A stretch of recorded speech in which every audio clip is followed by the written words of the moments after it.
what Remy Robotics enables is to have a healthy fast food brand at a price that I can afford to pay any day of the week. Broccolini, mixed rice, salmon.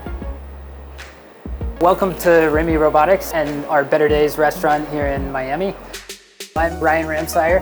I'm the general manager and head of business operations for Remy Robotics. The Remy Autonomous Kitchen, which is what's behind me right here, allows an extremely wide range of menu items to be produced on demand in almost any kind of location. The footprint of this kitchen is just 110 to 150 square feet. It doesn't need a grease trap, it doesn't need ventilation. And so this can allow any kind of business to expand their food offering. Everything that is in here is frozen. We have a special freezing technology that allows us to eliminate food waste. But most of the products in here have been cooked in the last couple of weeks. So that's a good example, actually. It shows how the robot can correct.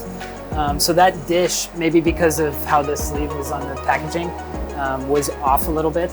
And the robot has the autonomy to go think like, how can I go pick that up?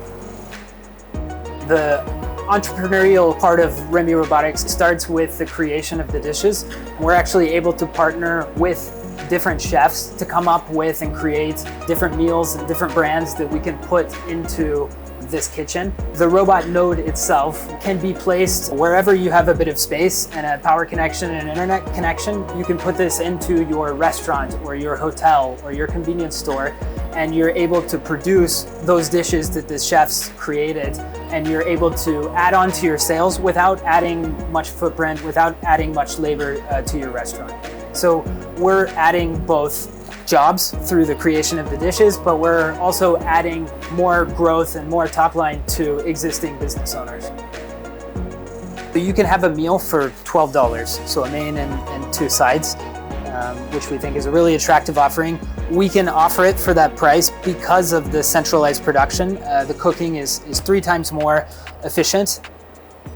If you really want to prove restaurant technology, the US is the main market of the world to go prove that out. Our company was founded and started in Barcelona. We first felt a lot of connections between Barcelona and Miami, whether it's language, whether it's weather, whether it's the lifestyle here. We thought about where should we go, that will really embrace this new way of doing fast food. And we found Miami was a really attractive place for several reasons. We found that there's a lot of talent here, especially on the culinary side, but also on the technology side. The first time I came to Miami, when I was in Brickell, I almost tripped over a food delivery robot. And I think that's when I knew this is the perfect place to put the robot. We touch hospitality, we help small business owners, but ultimately we are a technology company who's come up with a very unique system of creating food for guests in a way that hasn't been done before.